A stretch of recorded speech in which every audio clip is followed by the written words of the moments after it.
Our ministry has found a great partner with Cash App to send money and spend using the Cash Card while spreading our message. Try it using our code and you'll get $5 too. Check the link below and support this ministry.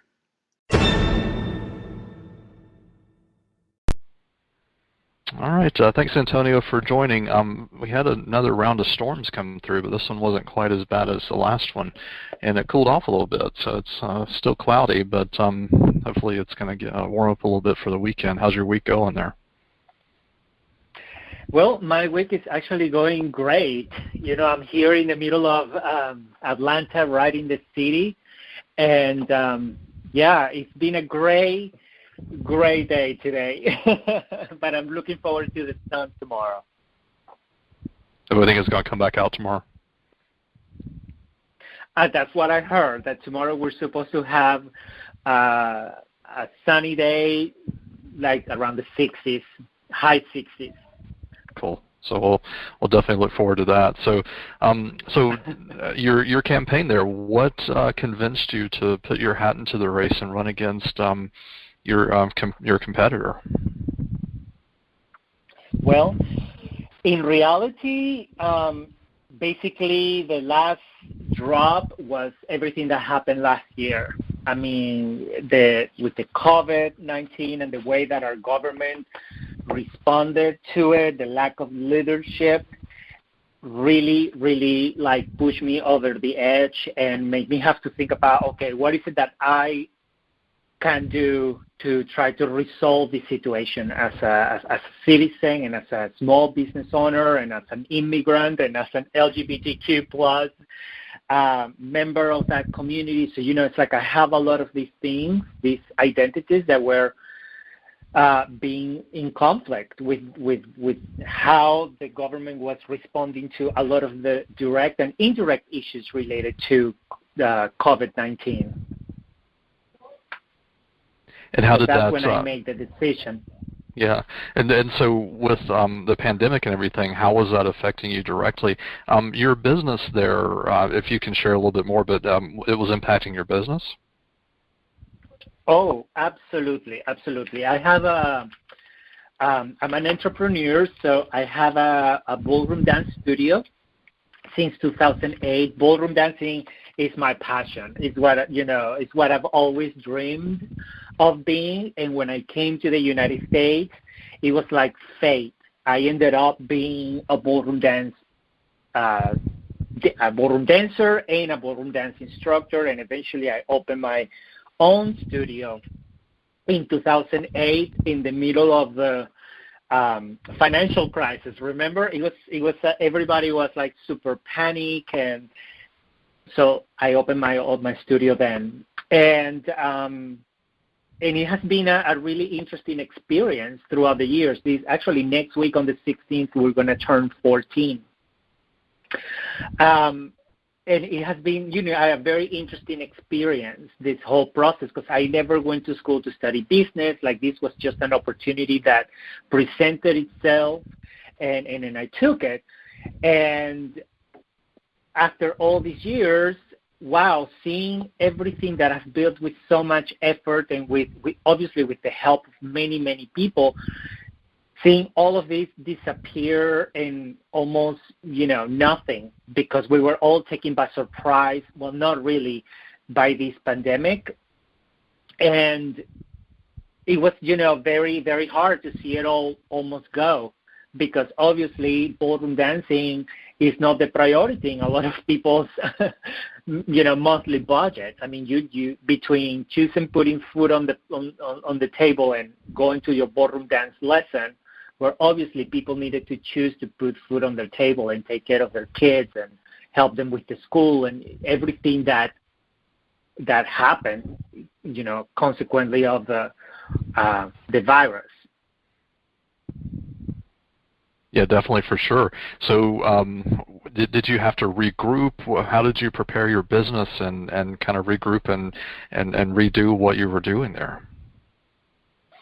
Well, we had to close the business, so we didn't close until, I'm going to say, the beginning of May, as soon as the mayor, Keisha, said that that we needed to close, and that's when we decided to close. And we reopened. No, I'm sorry. I think that was in about March, somewhere in March, and then we reopened in May. So the point is that we were closed for about 2 months, and I was very scared. I usually don't get afraid of things. I just, implement solutions, but it was very scary because we didn't know what was going to happen. And I still had, very expensive rent to pay. I had employees to pay. I have all these things to worry about, and I just didn't know what was going to happen. Thankfully, because I've been able to create a really wonderful community here in my studio between all of our students. We're a very diverse community. We're so welcoming. It's just really cool. I mean, it's dancing, so it's a really happy atmosphere going on here. And so a lot of our students, due to the really great relationships that we have with them, they were able to continue doing their monthly payments. And that really helped me to get through the first 2-3 months. And then when the government rolled out the first set of the PPP loans for the payroll, then I applied and I got approved, and that was a tremendous help because it allowed me to be able to continue paying the rest of my team, which really was my top priority. My team, my coworkers, the people that we, spend every day here together. So that's kind of how we did it financially. And it took a lot of creativity of thinking, okay, how can we transition what we used to do one-on-one in private lessons with our students, how we can try to find those spaces virtually. So we did some virtual lessons. We did something that we call it Twinkle Time. And it was like a Zoom thing where everybody came in, and this was at the beginning of Zoom. Then everybody was like being there, and it was great to keep the connection and, the community and how everybody was feeling. So that helped us also a lot. And, here we are, just a lot of work. As soon as we reopened, we just decided to implement really strict protocols to make sure that all of our clients, the few that were okay with coming back, that they felt safe, that they felt like, that there was still certain aspects of, what we're all about, which is ballroom dancing, but being very, very safe. So we have very strict protocols, and thankfully we never had not even one case, like directly one case of COVID in our studio. And that's really remarkable and wonderful, for us and our team who make sure that every student follows all the protocols. Yeah, that's a whole lot better than your competition. Barry Loudermilk ended up coming down with COVID, with everything that he had going on. So that definitely is a story in success, and being able to persevere through everything that we've been through. I mean, yeah, it's all about, I mean, life is what it's about. It's about learning and being able to improve every day and finding ways to be better and finding ways to rebrand yourself, because otherwise you just get stuck in the past, get stuck in traditional values that don't really mean anything anymore, and I think that's what's happening with a lot of Republicans in Congress and with, Mr. Loudermilk too.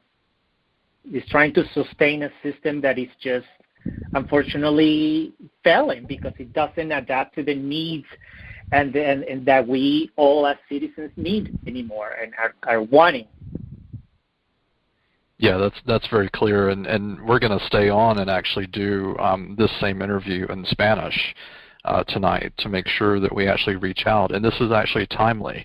I'm not sure if you've been busy today, but 7 hours ago, so there's a Twitter feed for the Financial Services GOP Financial Committee that Barry Loudermilk happens to sit on. It's the same committee that I call her Mama Maxine chairs.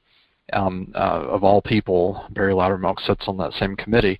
But of course, Republicans and folks like Loudermilk are choosing to divide us. And there's an amendment in a particular, looks like an act or something going on there to ensure that all oral translation services mandated by the CFPB are provided by CFPB and that banks are not liable for errors in translation. Of course, Barry wants to side on the side of banks that are predatory and not care about folks that don't speak native English. And of course, he is retweeting this, saying that Democrats want to require lenders to provide translation services. It's the right thing to do. Banks make enough money as it is. And yet, just as you were just talking about, you've got Barry taking the side of a traditional Republican white party and deciding to make this an issue. And it's very timely that we're actually doing this interview because, no, they need to get off the sinking ship and move into the year 2021 and actually do the right thing, as an example here. Totally, absolutely. I mean, isn't that what I call the pamphlet says about America, that this is a society where all voices are heard, where we have a justice system, where we have inclusion? I mean, that's what I came here for. That's what I came here believing. You know what I'm saying? And then I find that in a lot of times these people in Congress don't represent the everyday people that are out there, working and making a difference and contributing to our society. So these people are so out of touch. I mean, I saw this video of Loudermilk talking about taking unemployment, payment away because what that is doing is just making people stay at home and not wanting to come to work. And then he said that he can spend 2 weeks in the community visiting businesses, and you go to his social media platforms, you don't see anything. This guy is really not in the community meeting with anybody. That is a flat lie. He doesn't know.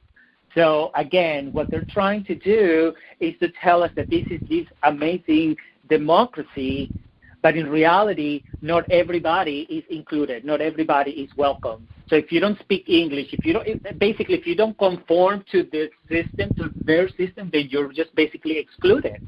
And I'm just really tired of that. And that's why I'm running. Yeah, it's true. And I'm saying it again, Republicans don't do hypocrisy very well. And they have horrible amnesia. Never mind years ago, they passed this horrible tax reform bill that is bankrupting America. But yet now they want to go in and gripe about unemployment payments. That they want to go Absolutely. and they want to go after Social Security and Medicare. But yet they're rich donors that they collected all this money from to help put them in office. You hear nothing about the tax cuts that they got for them that are bankrupting America. Right. So he's okay taking unemployment benefits for people, but then at the same time he goes to Congress and votes against giving people $15 an hour pay. So where, you know what I'm saying? It's like, okay, you're saying that people are staying home because what the government is paying them the $300 extra, which is, nobody can live with $300 a week, but okay, $300 extra per week. And then that people are staying home because they're obviously making more money with what the government is paying, and that's keeping them from going back to work. You see what I'm saying? And then at the same time, then he says that, no, we're not going to pay $15. So people are now going to have to be forced to go back to work and still get paid the same minimum, really bad minimum wage that they get. So I think there is a problem there. That's what you're talking about. It's like they don't do hypocrisy very, very well. No, I don't think they can spell it. it's I always really say hypocrisy. Yeah, and I think it's very clear. If you look at Georgia as an entire state, and the Republicans know it. That's why they are changing the voting rules. They have seen that they have lost 2 senators. They lost the Senate. They're probably going to lose the governorship when that comes up, in a year or two. If you've got Stacey Abrams and Reverend Warnock running together on the same ticket statewide, they see the writing on the wall that their ship is sinking. But yet, as you said, and we've said here, they are not changing their tune whatsoever. So, okay, continue to be on your Titanic ship that's going to continue to sink with all of your policy decisions. Right, but it will be nice if it will continue to how is that you say it will continue to go under, to sink. It's nice if it will continue to sink, but without taking us all down with them. Yeah. At least if they're going to sink the ship, at least let us do what we can do to make this country, this amazing country. Let's rebuild it. But don't take us down with you because we don't deserve it, we don't need it, and that's not what we're here for. Yeah.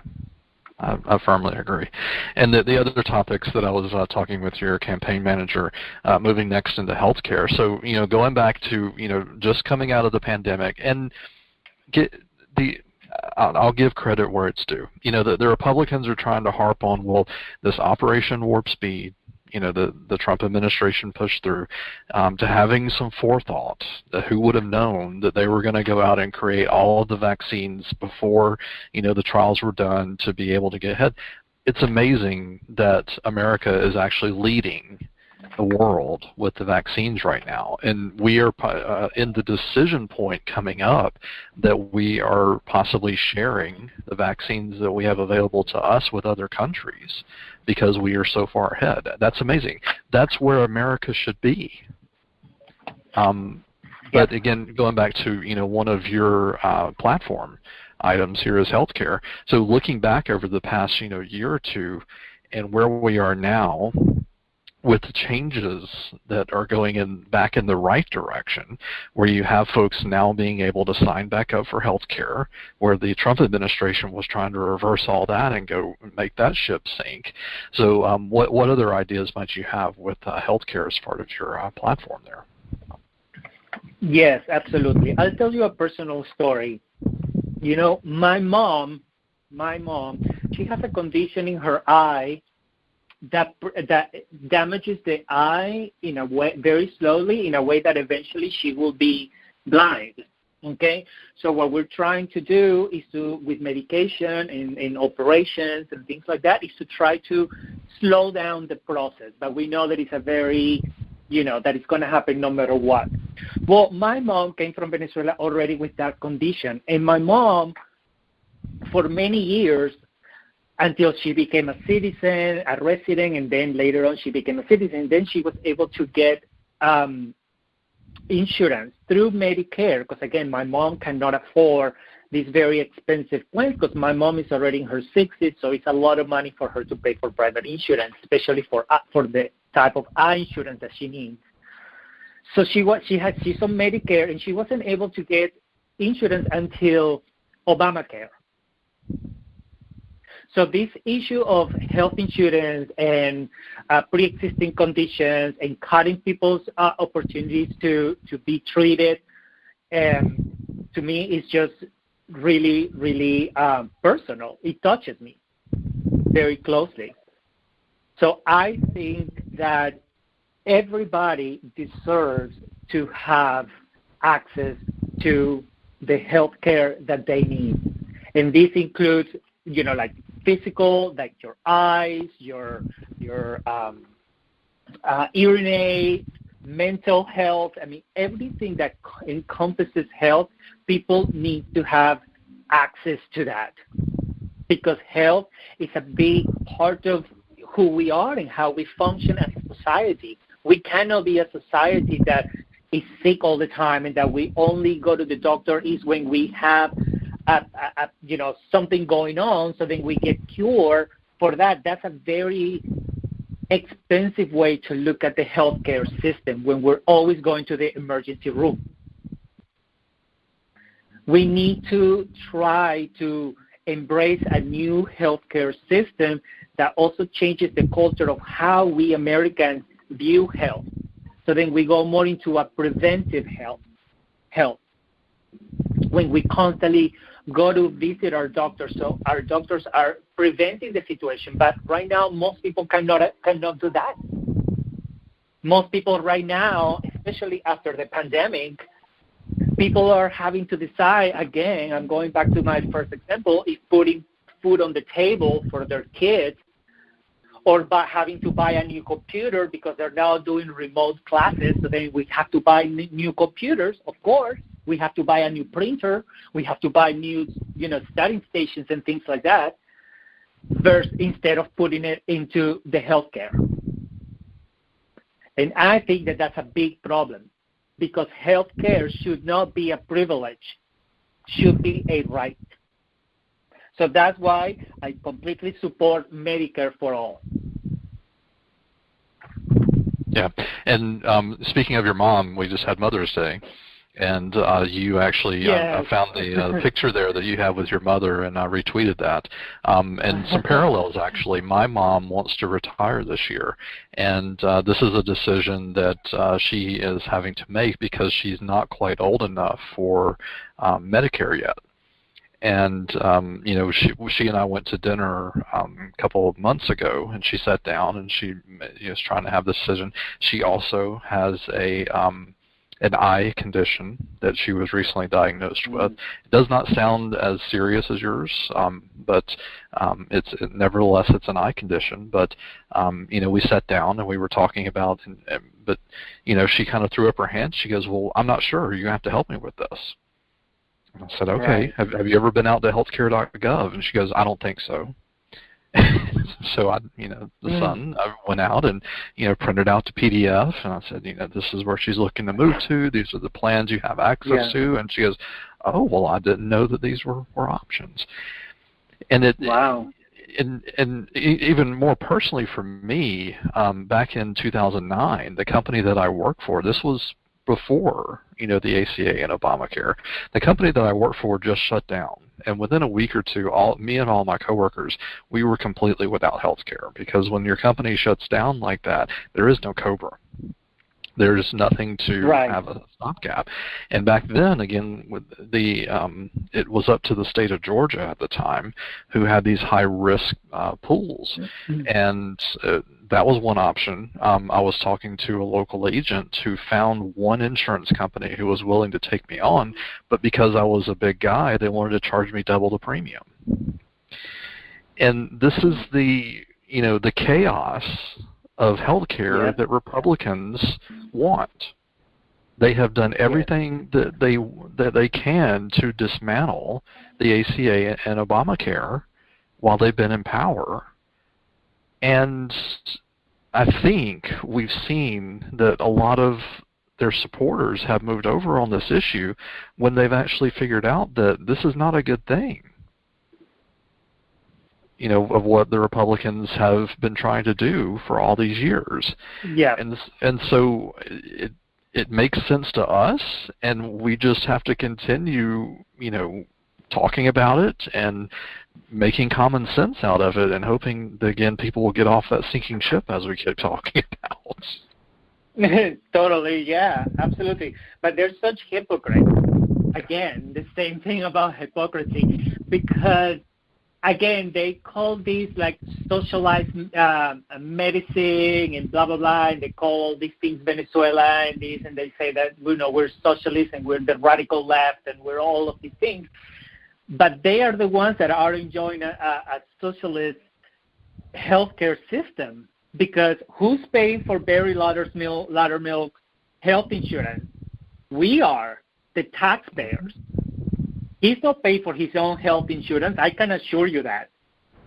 But yet he says that what we want to create for the rest of us is socialism. But yet he is enjoying his very good, program that I'm sure he has a very expensive, good plan through the government.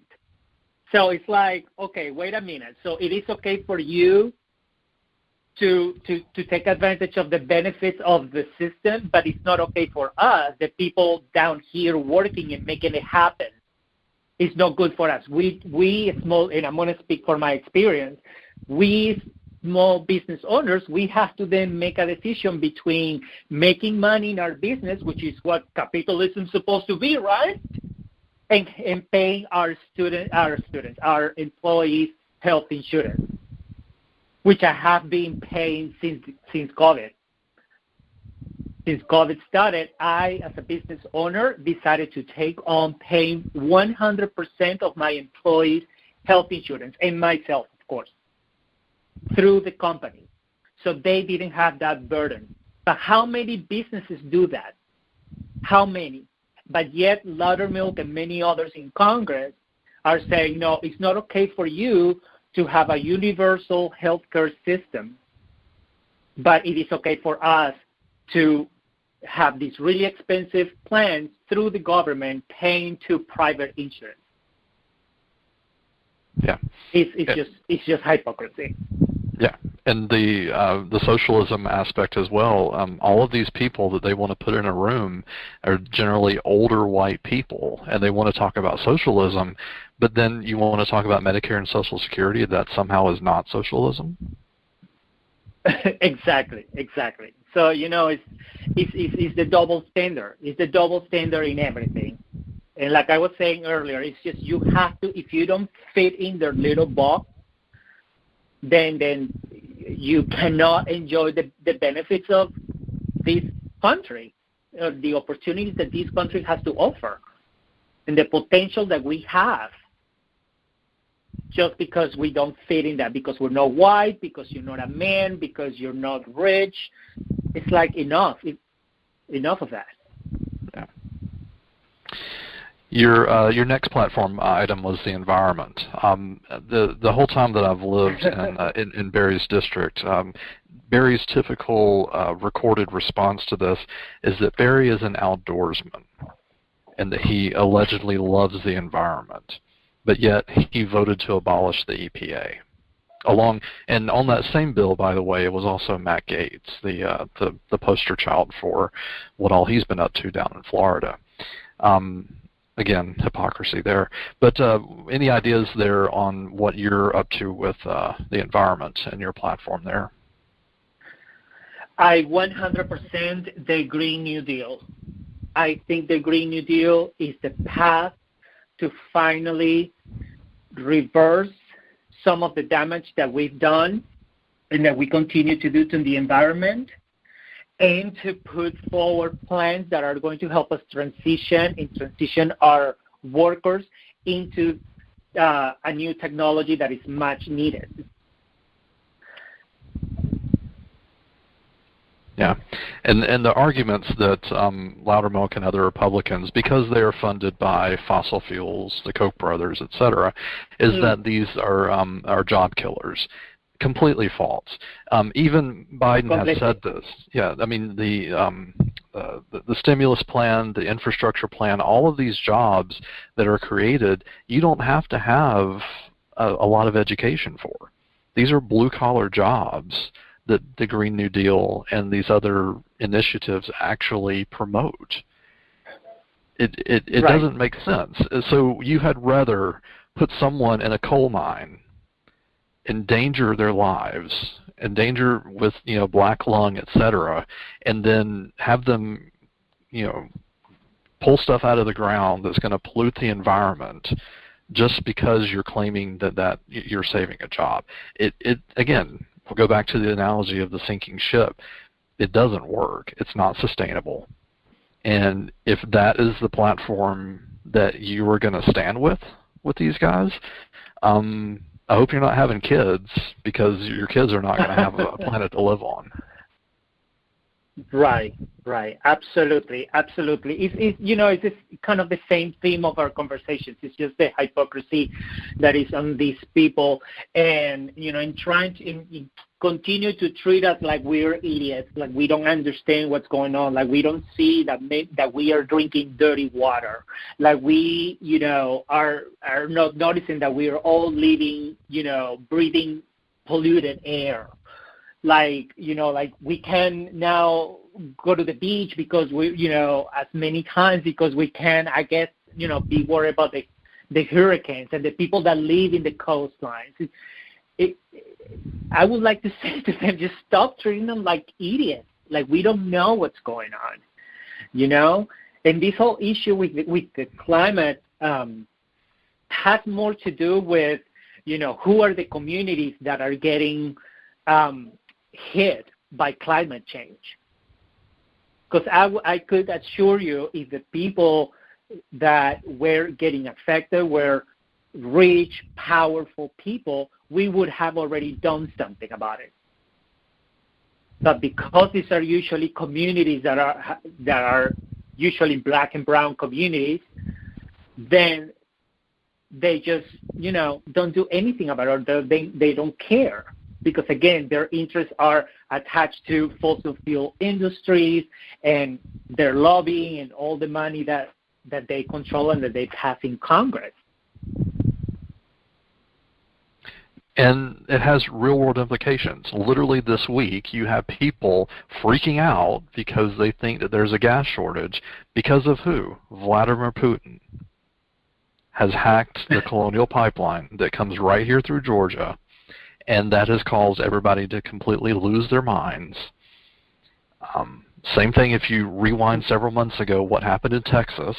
Republicans in Texas wanted to wall off and don't mess with Texas. You have, the ice storm out there, and basically Texas shuts down. Right. These plans, they don't work. It's not sustainable. Right. And it's I mean, even a friend of mine posted on Facebook. He goes, he's laughing at everybody. He goes, I have an electric car. I'm not having any issues this week. Yeah, but yes, he has an electrical car. But how many people can access an electrical car? Mm-hmm. How many people can buy a Tesla or any of these electrical cars? How many? Who?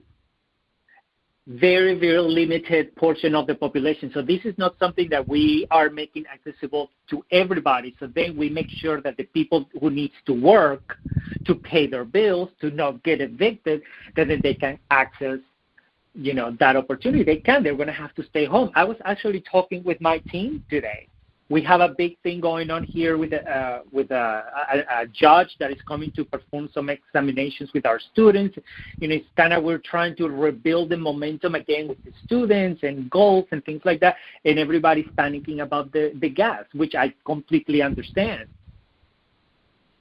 But those who can afford to buy an expensive car, then those are the ones who don't really need it, in honesty. Those are the ones that then have access to that. But there's obviously something wrong with this picture. Mm-hmm. Yeah. So again, we keep being dependent on gas. We keep, keeping this dependency, which, like you said, is not sustainable. It's not the way the world is going. It's obvious that everybody wants change because we see that this is something that is threatening our existence. My niece, my nephew, now I think about these things. When I was in my 20s, I was like, not, oh, it's okay if I die. If it happens to me, it happens to me. I didn't have to worry about anybody behind me.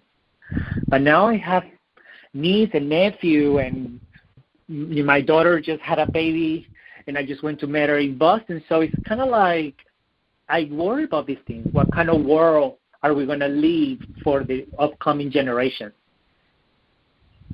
Yeah, I'm honestly thankful that I do not have children because I don't know what kind of world that I would leave for them. My cousin has 2 kids that are, really, really young that are going to live, for decades and decades. And I don't even know what the world is going to look like when they grow up and potentially have kids of their own. Yeah, 100%. I'm right there with you.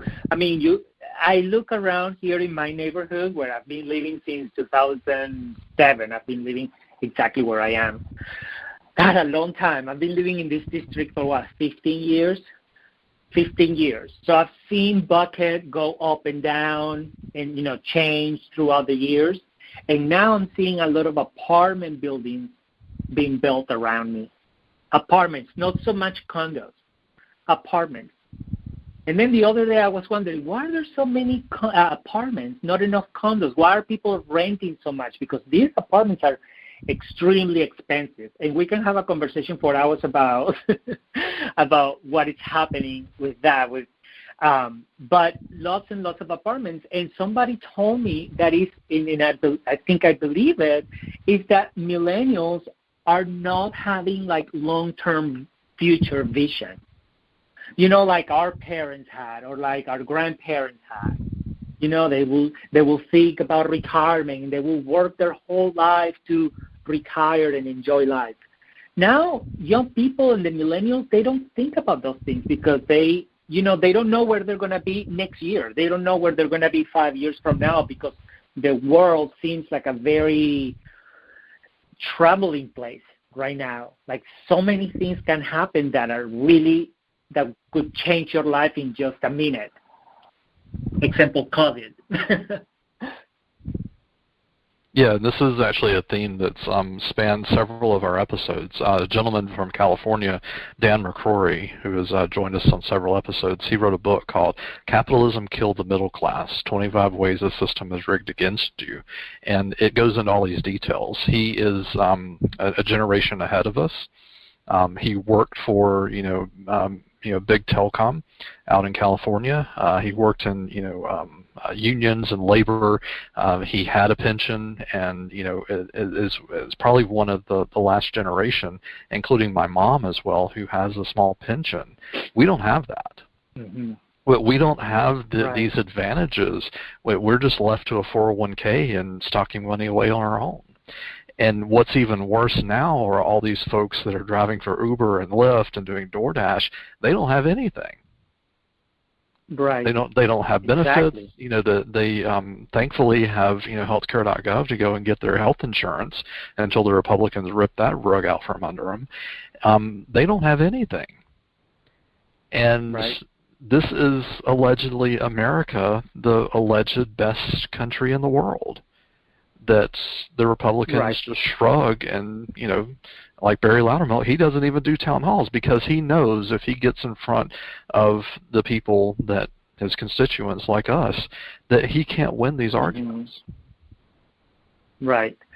So when he says, I've been in the community for 2 weeks talking with my constituents and with other small businesses, I'm like, where have you been?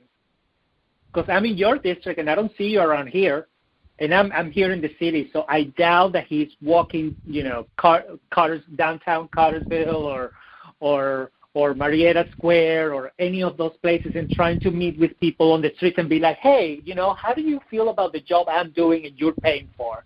I doubt that he's doing that. Yeah, he doesn't do that. He's in hiding now.